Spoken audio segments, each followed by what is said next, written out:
Orang yang dipanggil oleh Tuhan adalah orang yang beroleh kasih karunia dari Tuhan, menjadi pengikut Tuhan, hidup di dalam Tuhan, menjadi orang Kristen, hidup dalam persekutuan dengan Tuhannya. Itulah orang yang telah dipanggil oleh Tuhan.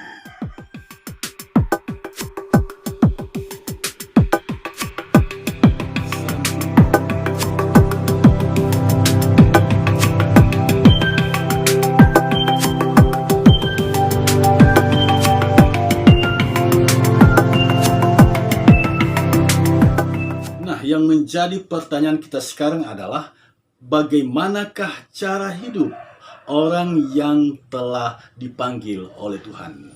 Untuk menjawab pertanyaan itu, mari kita lihat saja dalam Efesus pasal 4 ayat 1 sampai ayat yang ke-16.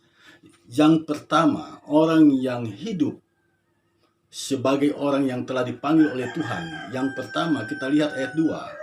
Di sini kita menemukan ternyata orang yang telah dipanggil oleh Tuhan adalah orang yang memiliki pribadi yang baik, rendah hati, lemah lembut, sabar, dan suka membantu. Itu yang pertama. Yang kedua, dalam ayat yang ketiga, orang yang dipanggil oleh Tuhan, yang hidup dalam persekutuan dengan Tuhan, adalah orang yang selalu berusaha memelihara kesatuan roh oleh ikatan damai sejahtera. Jadi kita ini, orang Kristen ini sebenarnya kita ada dalam satu kesatuan roh. Nah, orang yang hidup dalam Tuhan, dia selalu berusaha memelihara kesatuan roh ini. Kita sebagai satu keluarga Allah, dan kita diikat dalam ikatan damai sejahtera Kristus. Itu yang kedua. Yang ketiga, ayat 15 bacaan kita.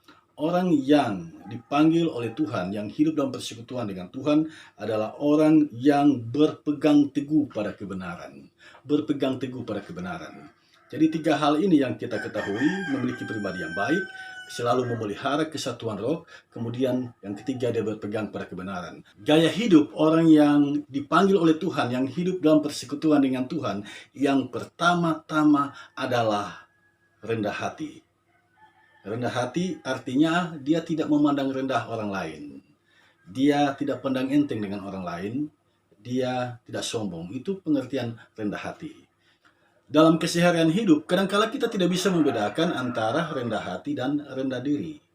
Kalau rendah hati itu tidak sombong, tapi kalau rendah diri itu minder, tidak percaya dengan diri sendiri. Dan itu sering nampak dalam keseharian hidup. Orang yang rendah hati, dia terbuka, dia mau bergaul dengan siapa saja. Itu orang yang rendah hati. Tetapi orang yang rendah diri, dia tidak mau bergaul dengan siapa saja. Orang yang tertutup, dia lebih banyak mengunci diri dalam kamar. Dan ini, orang yang rendah hati tidak suka pamer. Itu orang yang rendah hati. Tetapi orang yang rendah diri, dia suka pamer. Mengapa? Karena dia tidak mau dianggap rendah oleh orang lain. Yang diinginkan Tuhan dari kita bukanlah rendah diri. Yang Tuhan inginkan dari kita adalah rendah hati. Saudara sekalian, ada hal yang menarik di sini. Mengapa Paulus menempatkan tabiat rendah hati itu pada urutan yang pertama? Ternyata ini punya latar belakangnya. Jemaat di kota Efesus terdiri dari dua kelompok bangsa, Yunani dan Yahudi.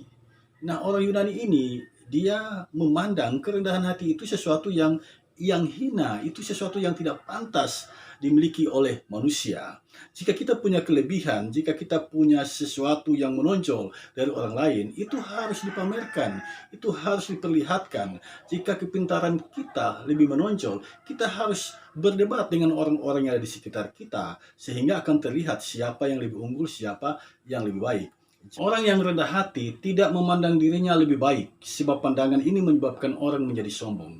Orang yang rendah hati tidak memandang dirinya lebih rendah dari orang lain, sebab pandangan ini menyebabkan orang menjadi rendah diri. Orang yang rendah hati memandang dirinya biasa saja, sehingga dia tidak merendahkan orang lain dan tidak tergoda untuk menjadi sombong. Orang Kristen diajar untuk rendah hati, sebab kita belajar dari Kristus yang punya segalanya, tetapi meninggalkan semuanya itu, dia datang ke dunia menjadi sama dengan manusia dan bergaul dengan manusia sampai akhir hidupnya. Yang kedua, lemah lembut. Lemah lembut berbeda dengan lemah gemulai. Kalau lemah gemulai menunjuk pada fisik yang lemah. Lemah lembut itu menunjuk pada perilaku yang ramah dan tutur kata yang lembut. Orang yang lemah lembut selalu memperhatikan perilakunya. Dia berusaha agar kehadirannya memberikan kehangatan kepada orang-orang yang ada di sekitarnya. Sementara itu, dia juga belajar mengendalikan lidahnya agar apa yang keluar dari mulutnya tidak melukai hati orang lain. Lidah kita memang tidak bertulang, tetapi kata-kata yang keluar dari dalamnya dapat menjadi lebih keras dari tulang dan dapat menghancurkan jemaat. Lidah kita memang tidak setajam panah, tetapi kata-kata yang keluar dari dalamnya bisa lebih tajam dari panah, jauh menembus ke lubuk hati dan melukainya.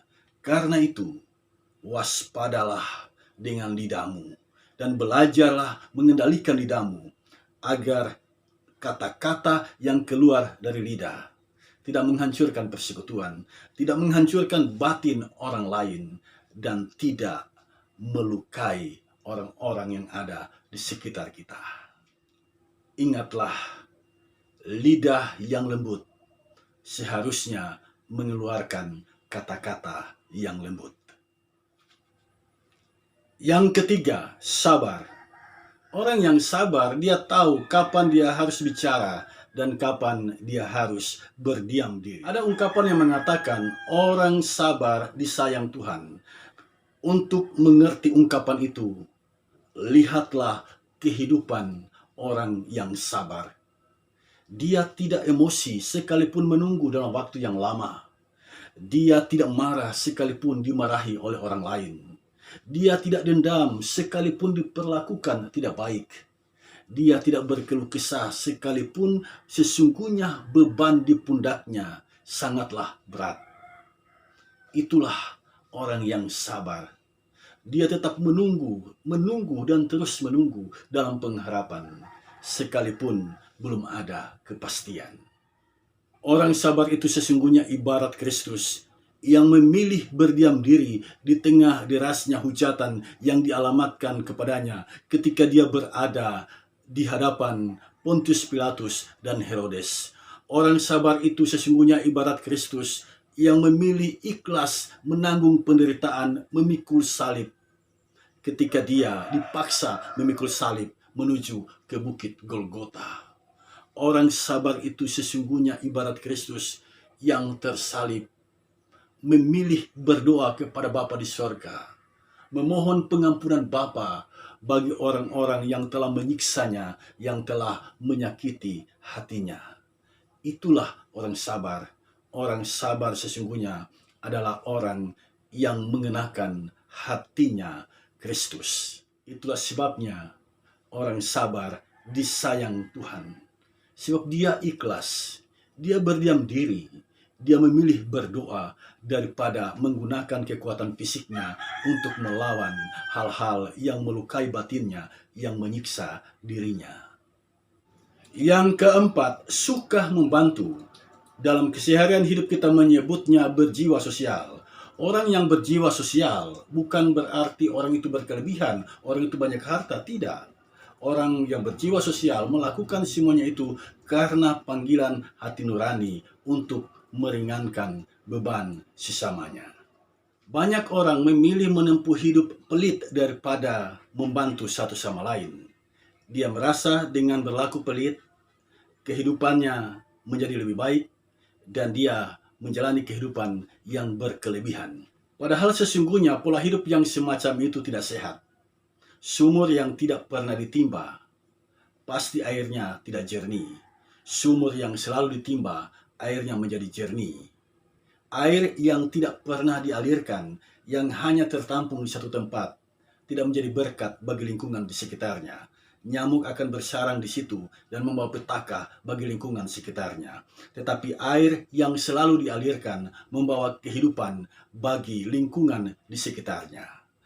Karena itu, ketika engkau mengambil sikap membantu sesamamu, engkau sesungguhnya telah memilih menjadi berkat bagi sesamamu.